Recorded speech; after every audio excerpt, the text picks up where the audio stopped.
Kaixo, arratsaldeon eta ongi etorri oraingo honetan txarla berri honetara. Betiko moduan, nahi izan ezkero komentarioak utzi ditzakezue eta hori galderaren bat edo dudaren bat baldin badaukazu bertan idatzi eta ahal dudan moduan erantzungo dizuet zuen kezka horiek edo azaltzeko, bale? Gaur ikusiko dugun txarla honetan WhatsAppen inguruan izango da, bale? Txarlaren izena da komunikatu WhatsApparekin, bideodeiak eta argazki partekatzeak. Bale, gaur egun WhatsAppak jende ugarik edo ia denek erabiltzen dugu, baina, bakoitzak nibelan arabera, batzuk gehiago, bestatzuk gutxiago, eta txarla honekin saiatuko gara pixkat WhatsAppeko aukera guztiak ikusten, bale? Zer da WhatsApp? WhatsApp da pixkat mezulariko aplikazio bat, bale? Mezularitzako aukeren artean bialezakegu testu mezuak, bialezakegu argazkiak, bideoak, ahots grabaketak, gure kokapena, kontaktu baten informazioa, deiak ere egin ditzakegu, bideo deiak, bale? Aukera ugari dauzkagu WhatsApp erabiltzen dugunean beste pertsonetekin komunikatzeko. Nahi dugun aukeratuko genuke, eta listo, bale? Ez dago zentzu horretan ez dago eragozpenik esatzen. Hola pixkat, grosso modo orokorren esan da, hauek dira dauzkagun aukerak, bale? Nola partekatu? Testu mezu bat izango balitz ez dauka komplikazionerik, bale? Hemen beran irudian ikus dezakegun bezala, eskribu mensaje, atal horretan idatziko genuke, bertan zapaldu eta aterako litzateke teklatua nahi dugun mezu idazteko, bale? Baina hori da, aukerarik basikoena. Gauza da, gauzak nola partekatu. Edo zer partekatu daiteke kasu honetan. Argazkiak, bideoak, dokumentuak, gero kokapena eta kontaktuak, bale? Leihoa ateratzeko hemen dauzkagun aukera hauetatik klipa zapalduko genuke, bale? Eta honekin aukera hauek izango genituzke. Dokumentuak zer izango litzateke? Word dokumentu bat, PDF dokumentu bat, Excel dokumentu bat, PowerPoint dokumentu bat, horrelako zer. Guzti horiek dokumentuak dira. Gero, zer gehiago partekatu dezakegu? Argazki bat, baina kasu honetan kamera, hau da, momentuan ateratako argazki bat partekatuko genuke.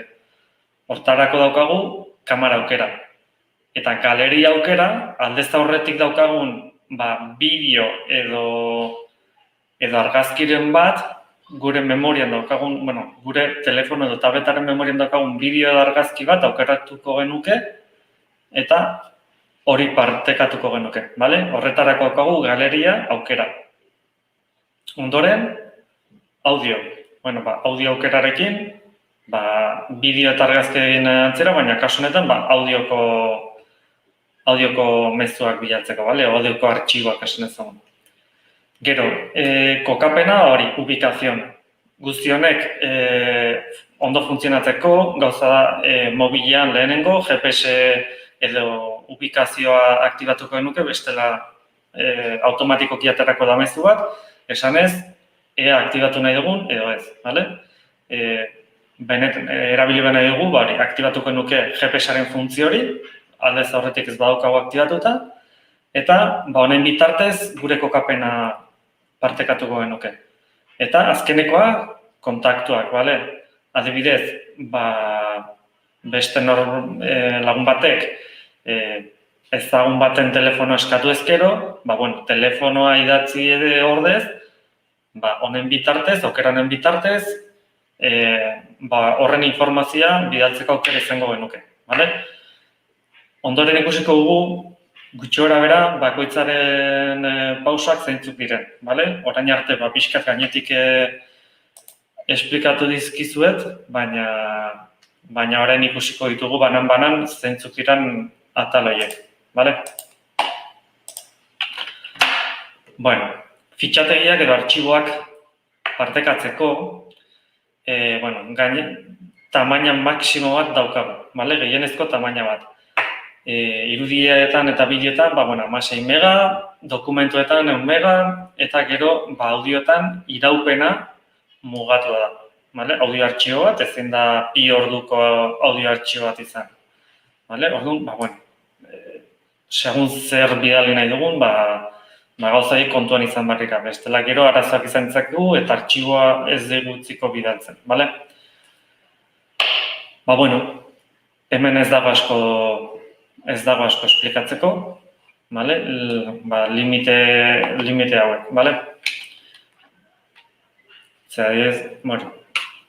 artxibo motaren arabera, limite batzuk dauzka edo beste batzuk, motaren arabera. Fitxategiak partekatzeko.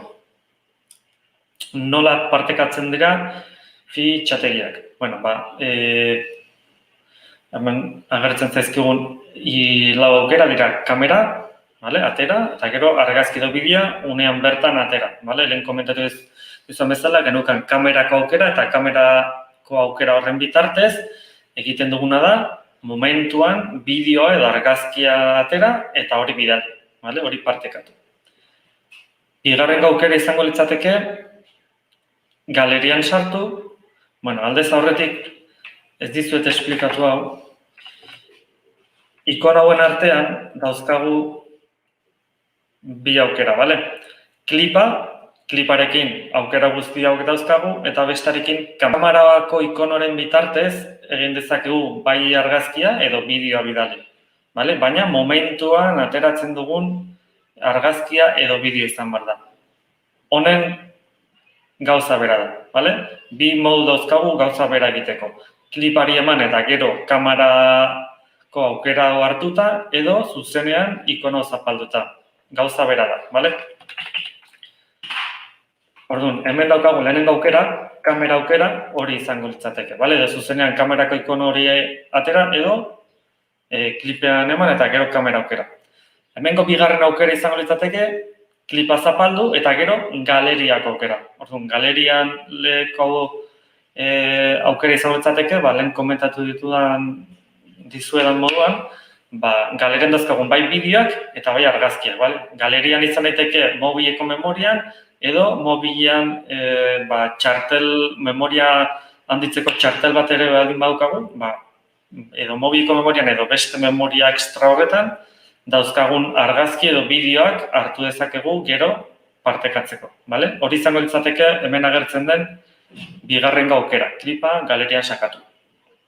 Hirugarren aukera, hautatu argazkia eta bideoa. Hau da, nola partekatu, hirugarren pausa, aukeratuko duke listan, galerian, hemen agertzen irudian, edo kamerarekin aterako genuke, zuzenean atera eta zuzenean azkeneko pausora pasatuko ginateke, kasu horretan, eta bidaltzeko ikonoari emango genuke, kezi edo iruki horren ikono horrei emango genuke, botoi berdaren barran dagoen ikono horrei.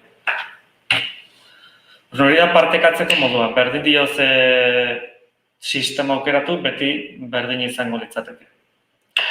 Gero, kokapena partekatzeko aukera oso erabilgarria da. Demagun, duela asko ikusten ez duzun lagun batekin geratu zarela, bat Bilbon bizialako, beste Gasteiz eta normalean ikusten ez garelako. Bitako bat bestea bisitatzea dijoa, eta, ez dakit, plazan geratzen dira, eta bat itxaroten dago plazan, beste oraindik ez eritxi, eta, deitu egin duzu, non zaude, oraindik ez da iritsi, eta nik hemen itxaroten dago oraindik, ubikazioa bidala ezakezu, eta esan ezu, begira, oraindik hemendik nago, nahi badezu onuntza etorri, urbildu, ubikazioaren bitartez, berak jakingo lukeen non zauden, eta, jendearekin elkartzeko oso erabilgarri izaten da. Orduan, nola erabiltzen da, nola partekatzen da gure kokapena? Bueno, lehen komentatu dudan moduan, egin behar duguna da, gure mugikorrean edo, ubikazio edo kokapenaren sistema aktibatu, GPS sistema aktibatu. Horren bitartez, mobilak gure ubikazio zehatza hartuko luke eta gero hori partekatzen du. Orduan, hau partekatzeko berriro kliparen aukeratik hasiko ginateke, hemen dauzkagun ikono horren bitartez, gero, hemen jartzen bezala, hautatu jomuga edo bidali uneko kokapena. Normalean, uneko kokapena hartzen da, horregatik aktibatzen da GPS-a, momentuan non zauden ikusteko eta kokapen hori bidali ahal izateko. Orduan, momentuko kokapena aukeratu genuke, eta sakatu bidaltzeko. Hemen ezkerreko irudian daukazuen bezala, hemen jartze ubikazioen en tiempo real hori da momentuan gauden uneko kokapen hori, edo beste kokapen bat aukeratu dalin badaukagu, hemen daukagun biarrezto ubikazioan. Nahi dugun aukeran sakatuko genuke eta hori zuzenean bidali egingo genuke. Ez dauka zailtasunik. Eta kontaktuen informazioa ere gaur egun oso erabilgarri izaten da. Garai batean mugikorrak hain zabalduta ez zeudenean, etzanen beste erabiltzen, baina gaur egun pertsonaten informazioa beste beti pasatzea oso normala izaten da, eta horretarako daukagu aukera hau. Honen bitartez, gure agendan edo gure kontaktu listan daukagun pertsona baten informazioa beste norbaiti pasatzeko aukera daukagu. Beraz, telefono zizketan baldin badaizu, badaukazu honen telefonoa edo WhatsApp bidez, berdin dio, norbaitek, beste norbaiten telefono zenbakia galdetu ezkero, aukera honen bitartez, gure kontaktuko listan baldin badaukagu, aukera hau erabilezakegu informaziorik pasatzeko. Orduan, beti bezala, klipan zapalduko genuke, bertan kontaktua aukeratu, horren bitartez gure mobilaren kontaktu edo zerrenda ikusiko genuke, hemen ezkerreko irudian bezala, eta lista horretatik bidali nahi dugun informazio aukeratuko genuke. Behin, bidali nahi dugun aukeratuta, botoi berdeari emango genioke, eta automatikoki kontaktua bidali egiten da. Eskubiko irudian ikusten da bezala, kontaktu bat bidaltzen denean, holako itxura dauka. Bere izena, gero borobil bat eta irudia izan ezkero, bestela, irudia automatikoa izaten da, pertsona baten marrazkitxo hori esan ezagun, eta gero hori hemen inbitar edo gonbidatu. Hori da bidaltzen dugunean, kontaktuak bidaltzen dugunean agertzen den itxura.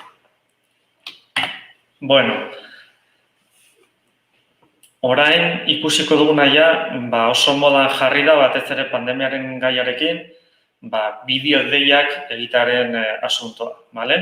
Ikusteko fizikoki ikusteko aukera ez genuen, eta nolabait, bai mobila, ordenagailuaren bitartez, elkar ikusteko aukera izateko, WhatsApp, Zoom, StreamYard, aplikazio asko daude hontarako. Kasu honetan, kontuan izan behar deguna da, WhatsApp bidez egiten dugun guztia internet bidez dijoala. Zergatik esaten dizu eta, urrengo atal gero ikusiko egun bezala, deiak ere egin daitezke WhatsApp bidez, eta WhatsApp bidez deiak egiteko ere interneta erabiltzen dugu.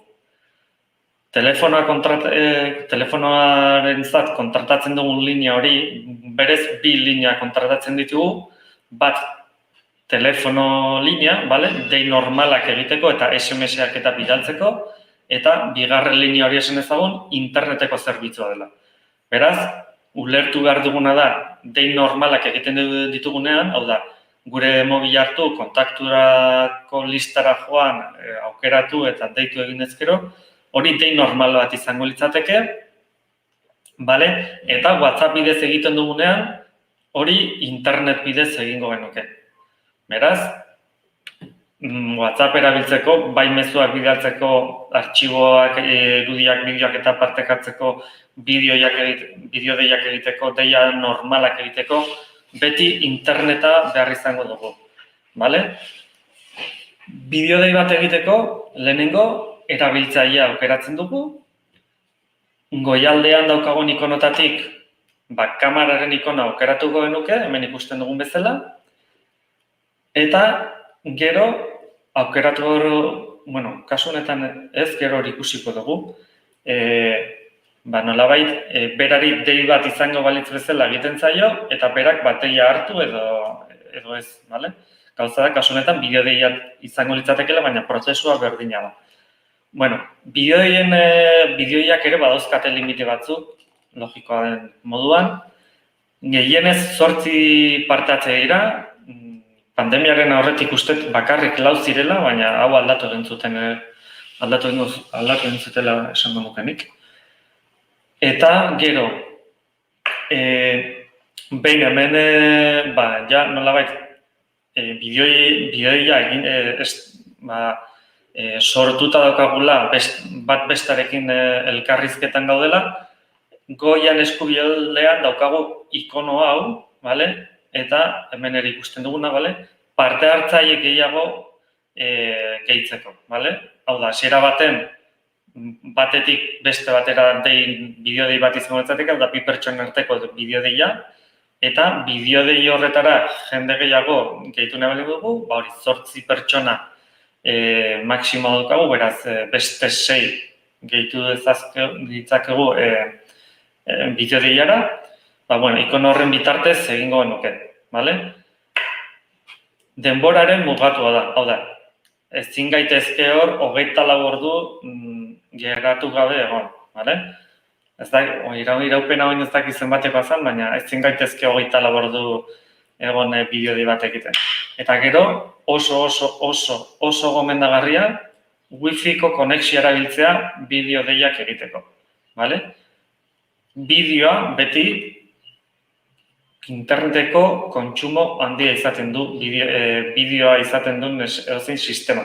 Berdin dio YouTubeko bideoa den, Netflixeko bideoa den, WhatsAppean bideo-dei bat egiten gauden, bideo eta audioa dena, bideo bat da honean, beti interneteko kontsumo oso handia izaten da.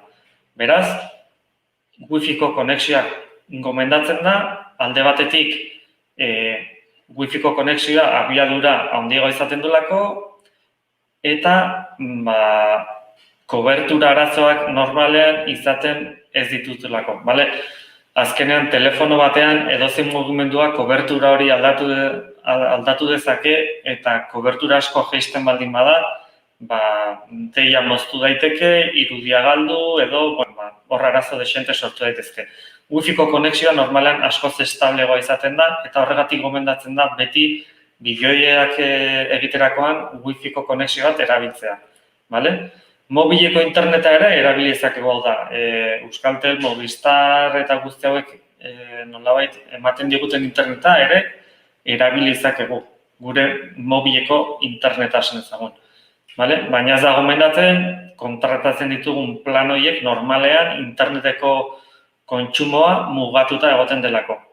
Ez dakit, plan bakoitzaren arabera, 8 giga, 4 giga, 20 giga, 50 giga, eta orduan kontsumo hori bukatutakoan, bakoitzaren kontratutako zerbitzuaren arabera, batzuei abiadura jaitsiko diete besterik gabe, beste batzuei ez diete abiadura jaitsiko, baina nolabait gero kargu bat egingo diete beraien kontuan, hau da, mega bakoitzeko 3 euro edo ez dakit zenbat izaten da, baina hori da zerbitzu bakoitzaren araberakoa.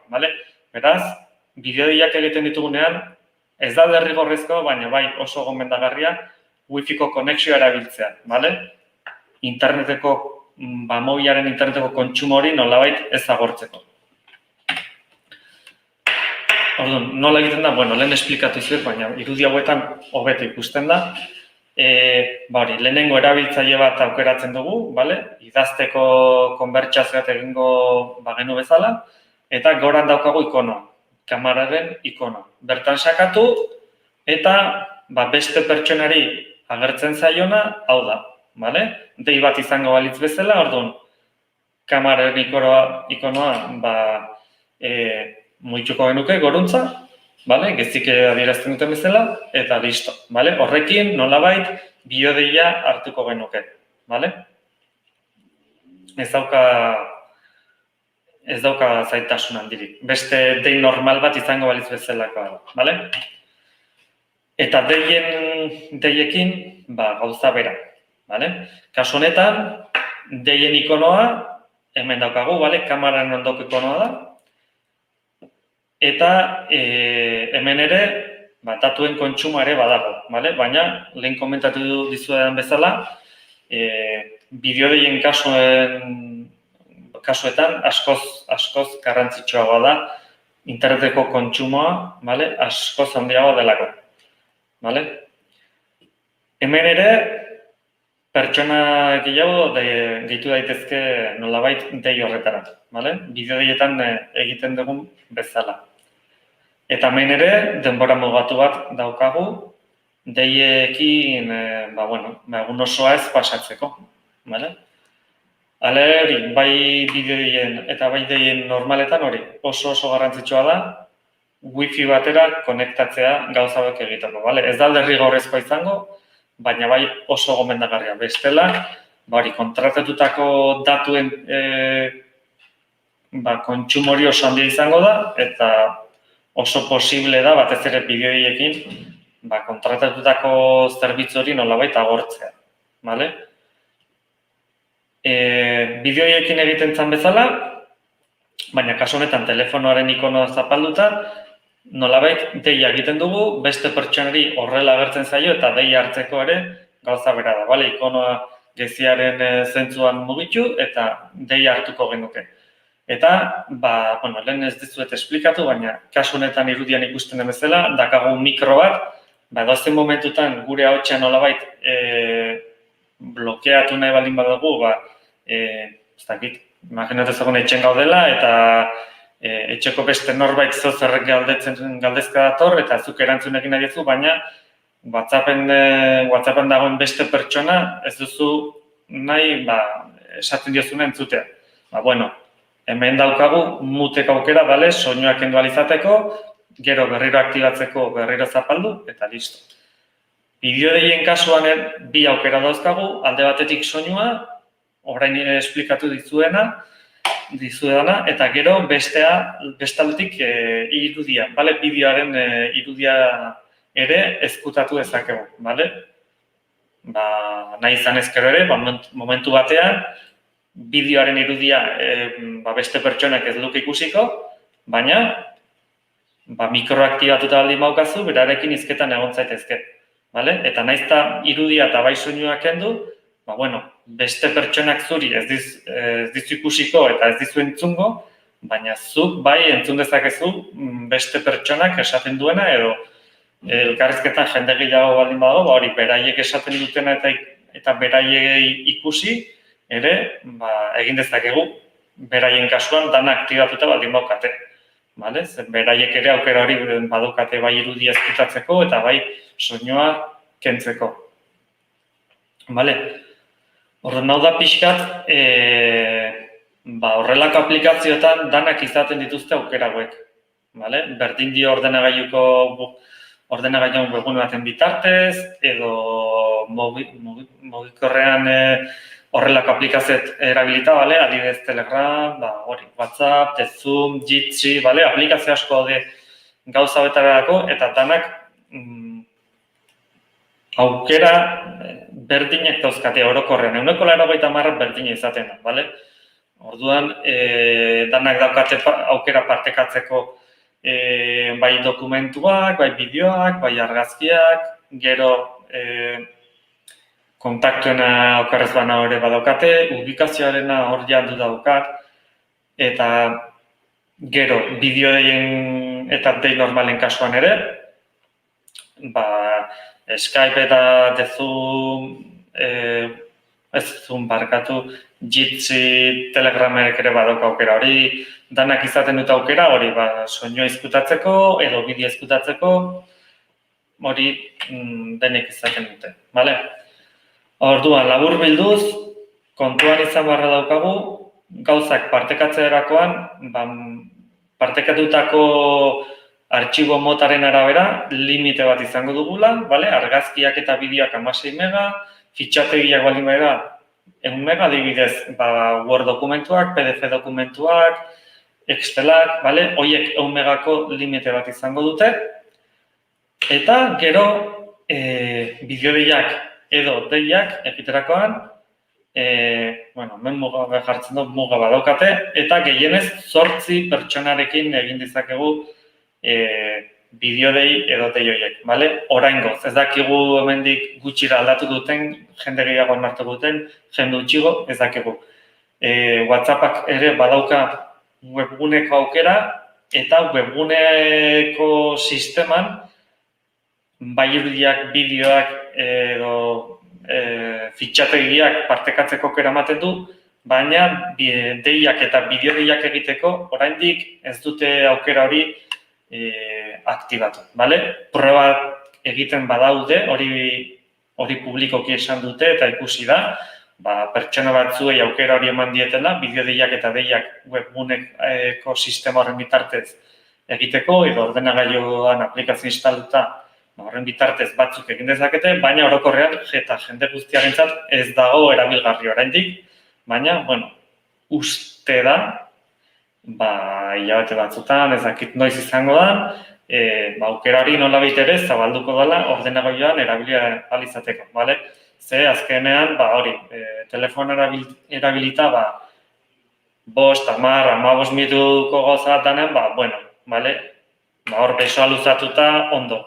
Eusten diozu, baina segun eta zertarako erabili nahi dugu, adibidez lan elkarrizketa bez, baina lan bilera bat baldin bada edo horrelako zer, ordu erdi pasa behar baldin bezu, besoa luzatuta, mogi horekin naiz eta wifi erabili, ze hor, interneteko kontsuma handia izango da, ordu erdi hor besoarekin luzatuta ez da bat ere eroso. Eta, kasu horietan, oso askoz erosoa da, ordenagailu baten bitartez, webcam bat, portatil izan ezkero, normalean ja ekartzen dute mikro eta webcama instalatuta, eta sistema horiek erabiltzea askoz erosoa izaten da, kasu horietan, eta limiteak ere, berdinak izango lirateke gauzak partekatzerakoan. Hotxe izan da guztia txarla honetan, ez dakit dudarik daukazuen, dudarik baldin bakazu idatzi komentarietan erantzuteko, baina, nik esango nuke gaur egun WhatsApp denak erabiltzen dugula eta gutxi gora bera denok igual deiak eta bideodeiak ez ditugu danak probatu, baina argazki bat bidali, bideo bat bidali, nik esango nuke hori gehiengoak probatu ditugula aukera biek, arraro izaten da hori probatu ez duen pertsona bat topatzea. Badaude, baina ez da ohizkoa hori topatzea. Beraz, dudarik ez badukazu hemen utziko dugu eta nahi izan ezkero ere, komentarietan idatzi eta ahal dugunean erantzungo ditugu zuen galderak, bale? Ongi izan eta eskerrik asko gaurko gure hitzaldia ikustagatik, bale? Arratsalde on eta hurrengora arte.